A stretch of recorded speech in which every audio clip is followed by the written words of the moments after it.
menu de 21e siècle. Le Brésil, un nouveau géant économique, un pays de plus en plus gourmand en énergie.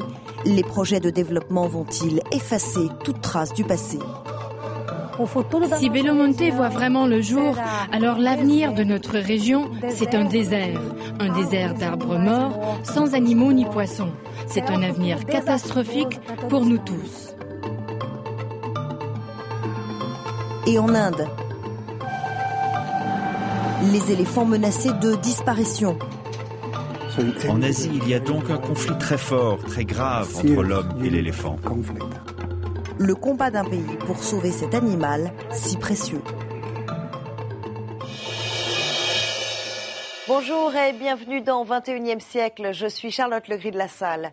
Aujourd'hui, édition spéciale consacrée à l'environnement. Nous avons voulu explorer à notre manière les enjeux de notre planète, lancés dans une course au développement, mais aussi dans un combat pour sauver ses ressources les plus précieuses.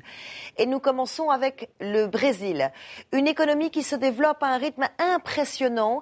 Ses besoins en énergie se démultiplient. Pour y répondre, le Brésil a choisi la construction de nouveaux barrages parmi les plus grands au monde. Nous vous emmenons au cœur de l'Amazonie.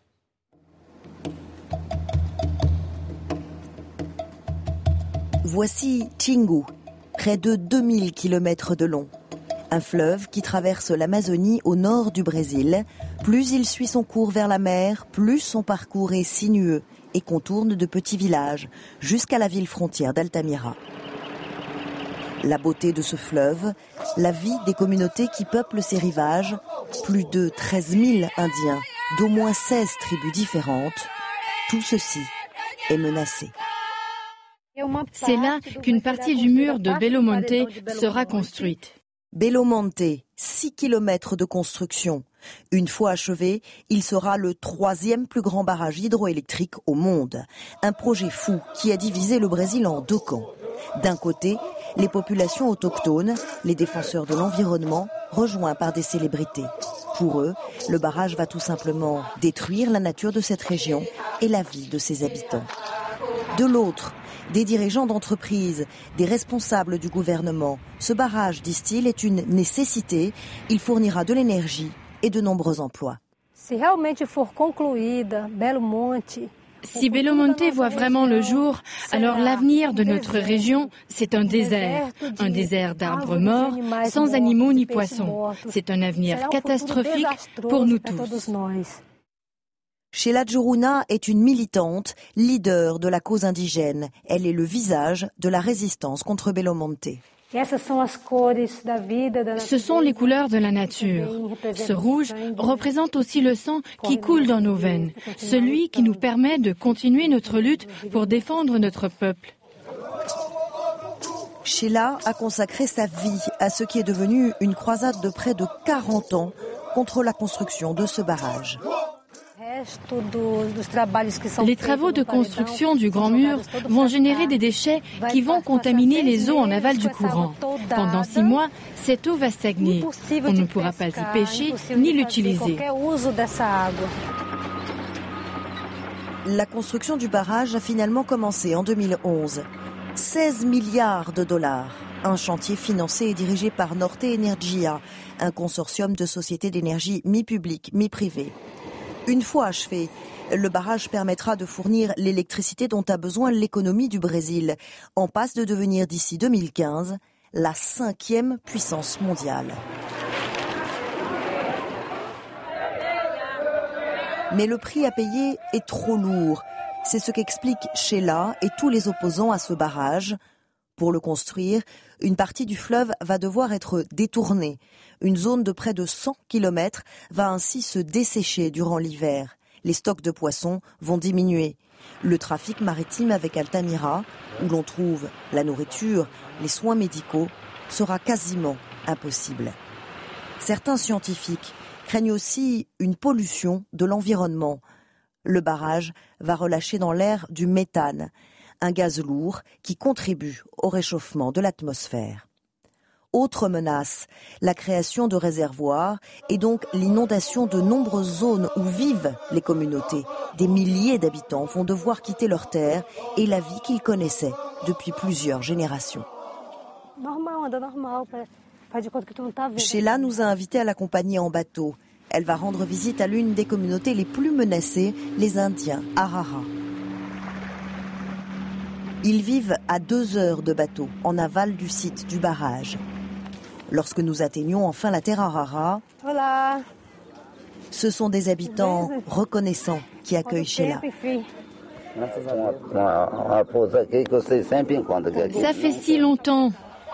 Parmi eux, le jeune chef Arara Zé Carlos.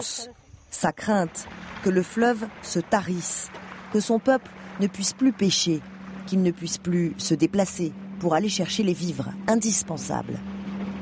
Ce qui nous arrive, c'est que nous perdons notre liberté de naviguer, d'aller et venir. Nous n'avons pas d'autre accès que l'eau. Mais l'énergie que va produire Belo Monte est essentielle. C'est ce que rappellent beaucoup de membres du gouvernement et les promoteurs privés du projet. Le pays doit se préparer pour la prochaine décennie. Le besoin en électricité sera alors 60% supérieur à celui d'aujourd'hui. Belo Monte, c'est l'un des projets décidés par le gouvernement pour rendre l'énergie disponible à la population.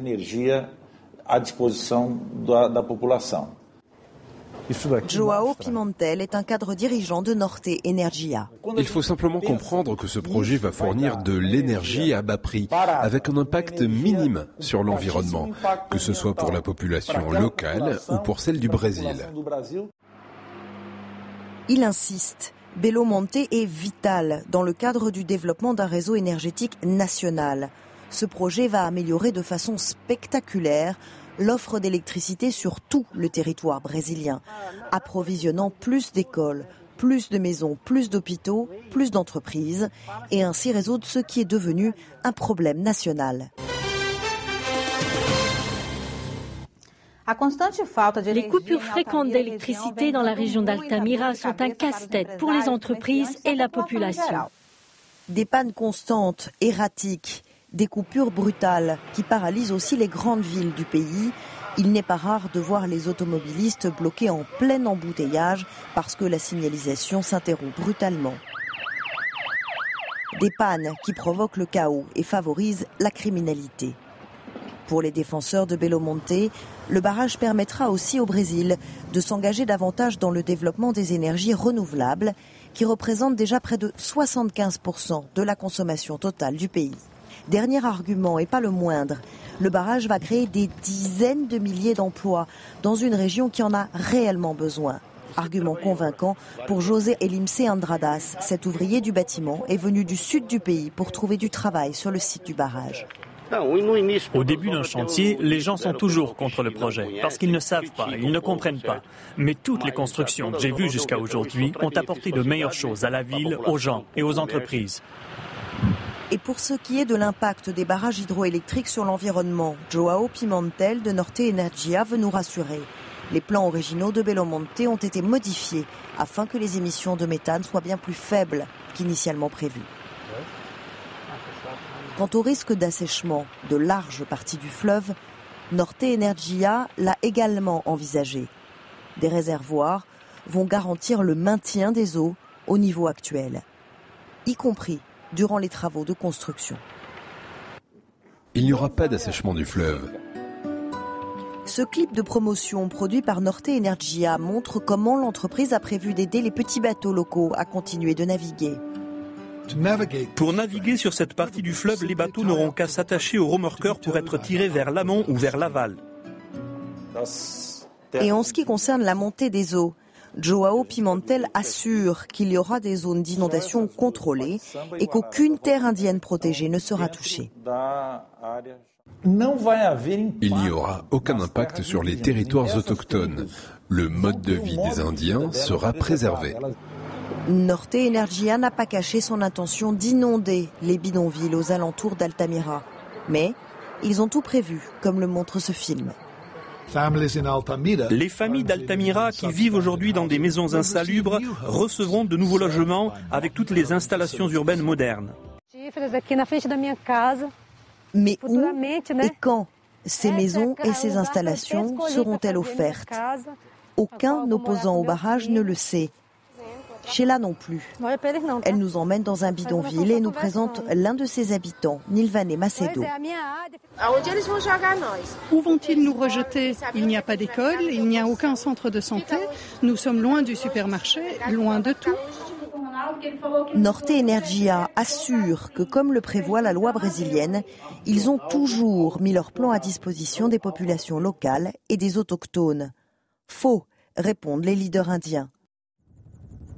Beaucoup dans la communauté internationale, y compris à l'Organisation des Nations Unies, ont rappelé que des efforts devaient être faits pour mener des consultations avec les groupes autochtones et qu'obtenir un consensus était indispensable, alors que 5 nouveaux projets de barrages hydroélectriques sur l'Amazone ont été approuvés et que d'autres sont encore à venir. Sheila revient de sa visite en Terra Rara. Elle navigue à l'endroit exact où sera érigé le barrage de Belo Monte. Les ouvriers sont au travail. Elle est en colère, mais motivée. Son séjour dans la tribu Arara le lui a confirmé. Il faut empêcher Belo Monte.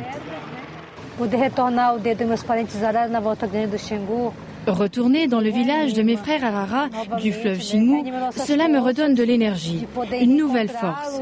Nous allons nous battre ensemble. Alors que les économies mondiales ne cessent de croître et la population d'augmenter, la question reste posée, celle d'un équilibre difficile entre le développement et la protection de l'environnement, entre les besoins réels et quotidiens des populations et le respect des cultures traditionnelles.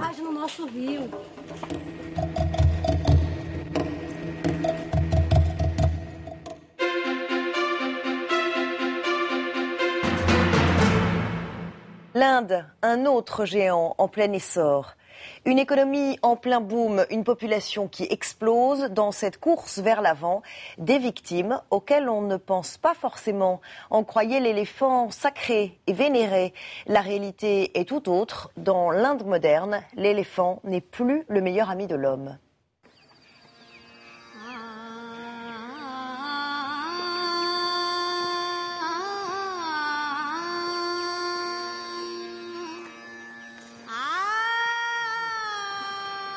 Ils sont l'incarnation d'une culture, d'une spiritualité, l'objet d'une vénération. Les éléphants. En Inde, la vie sans eux est tout simplement inimaginable.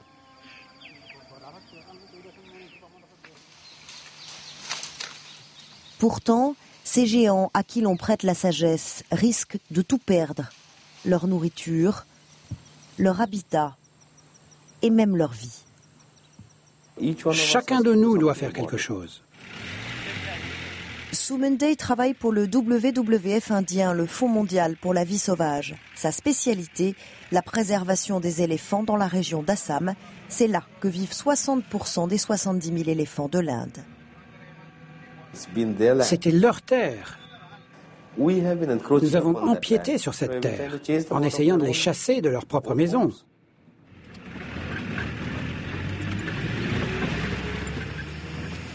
Leur maison, une cathédrale de forêt vierge.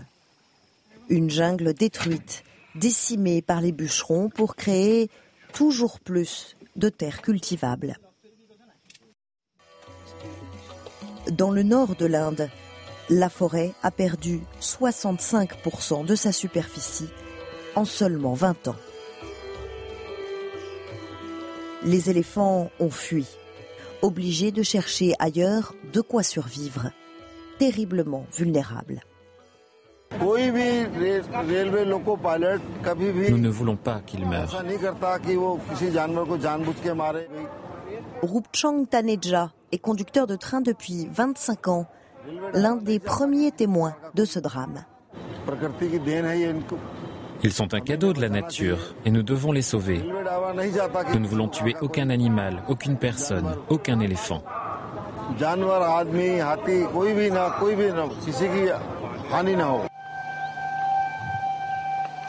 Roopchand conduit des trains le long de cette voie ferrée qui traverse l'un des célèbres parcs nationaux indiens, Rajaji.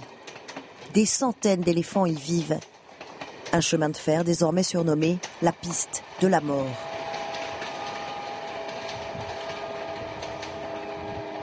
Construite il y a un siècle pour répondre au développement de l'Inde moderne, cette voie accueille aujourd'hui près de 30 trains par jour. En 2006, Roopchand a vu un troupeau d'éléphants traverser les rails et l'a presque heurté. Il y avait 6 éléphants et un petit veau sur la voie. J'ai actionné les freins d'urgence.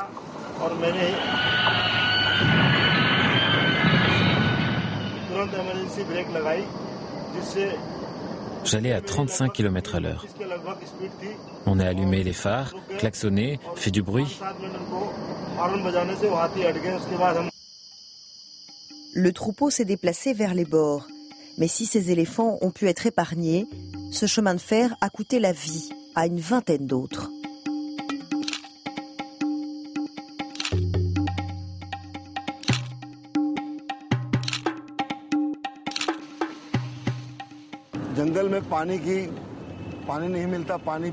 Ils n'ont pas d'eau dans la forêt, alors ils viennent ici en chercher.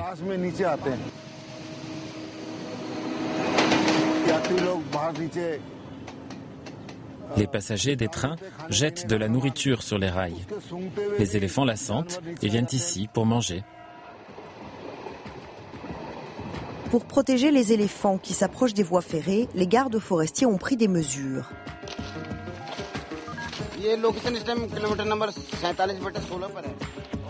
Avec des talkie-walkie, des lampes de poche et des lanternes, ces gardes patrouillent la voie ferrée tous les soirs. Ils guettent les éléphants. Ils en trouvent un, puis un autre. Ils donnent l'alerte.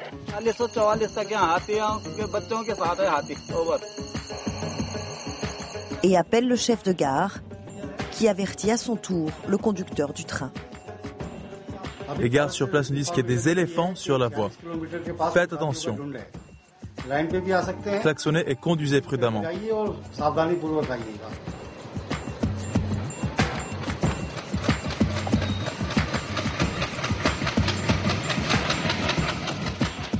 Le train et les éléphants se croisent, sans accident.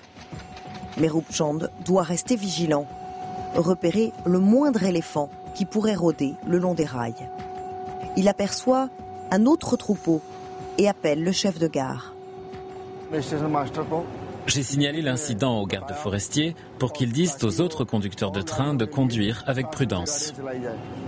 Son alerte est immédiatement relayée aux autres conducteurs.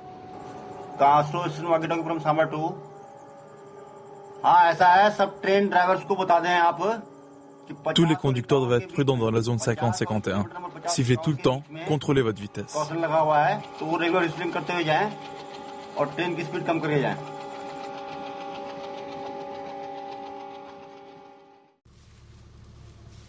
Ces efforts ont porté leurs fruits dans cette région.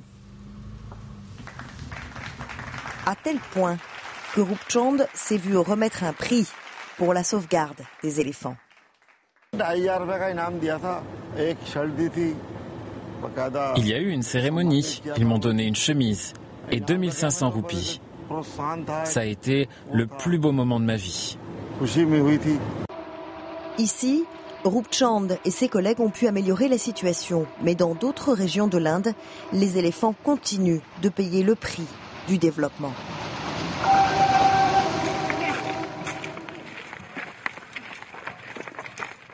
D'immenses champs de thé, des rizières à perte de vue, des cultures riches qui gagnent chaque jour sur des terres, autrefois territoire des éléphants.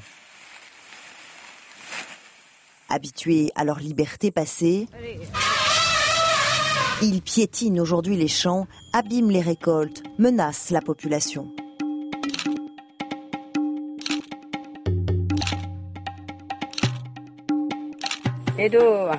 Un troupeau d'éléphants est venu la nuit dernière. Omilo Vada a 29 ans. Il possède presque 6 hectares de terre ici. Il y a eu beaucoup de dégâts. J'ai perdu entre 8 et 9 000 roupies.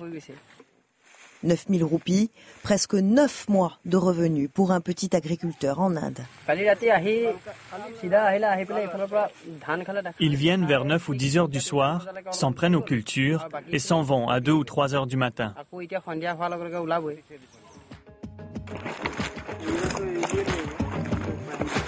Pour connaître leur nombre et leur déplacement, les responsables du WWF et des villageois ont décidé de suivre les éléphants.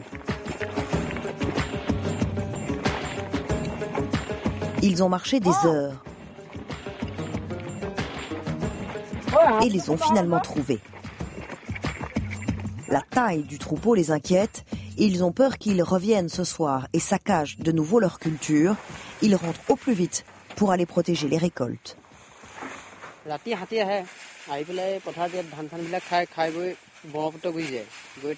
Nous couperons la récolte très vite pour la rapporter à la maison. Omilo fait des ballots de riz et à toute vitesse les met à l'abri avant la nuit. De très grosses récoltes ont été perdues au fil des ans. Les agriculteurs ont donc essayé d'agir, utilisant tous les moyens possibles pour éloigner les éléphants. Comme par exemple faire exploser des pétards pour les effrayer.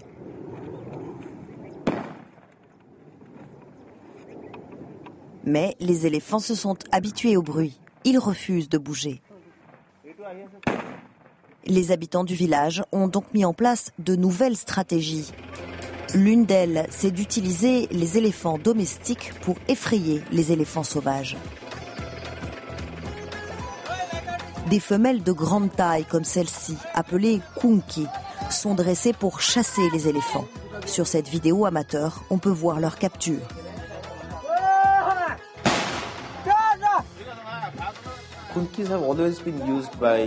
Les kunki ont toujours été utilisés par les habitants de l'Assam pour attraper des éléphants. Ils auront toujours peur de kunki. Mais ce ne sont que des solutions temporaires. Les autorités cherchent des mesures sur le long terme. Les gens ne supportent pas que les éléphants viennent manger leurs récoltes, détruire leurs maisons et plus largement menacent leurs moyens de subsistance. En Asie, il y a donc un conflit très fort, très grave entre l'homme et l'éléphant. Tom de Meulener est coordinateur de la CITES, la Convention sur le commerce international des espèces menacées d'extinction, un organisme soutenu par plusieurs États membres des Nations Unies et qui surveille les populations d'éléphants. Les corridors, c'est une façon d'éviter un tel conflit entre l'homme et l'éléphant. L'Inde est déjà en train de construire un vaste réseau de corridors de protection dans 13 régions, y compris l'Assam. Ils permettent aux éléphants et aux autres animaux sauvages de se déplacer d'une région à l'autre en sécurité, grâce à un système de grillage et de ponts qui éloigne les animaux des cultures, des chemins de fer et des autres zones dangereuses pour eux. Ce programme s'appelle le projet éléphant, une étape positive, mais qui n'est qu'un début. Parler de succès, c'est une autre histoire. La terre est précieuse en Asie et extrêmement précieuse en Inde. Pour que la population fasse des concessions pour sauver les éléphants, il faut vraiment prendre le temps de bien leur expliquer le problème. Mais il semble que malgré les sacrifices à faire, la population soit déterminée à préserver ces éléphants, ce trésor de l'Inde. Il doit y avoir un équilibre entre préservation et développement. Si vous regardez la vie dans sa globalité, à la fin, l'homme tout seul ne peut pas survivre sur cette terre. Nous avons toujours dû coexister.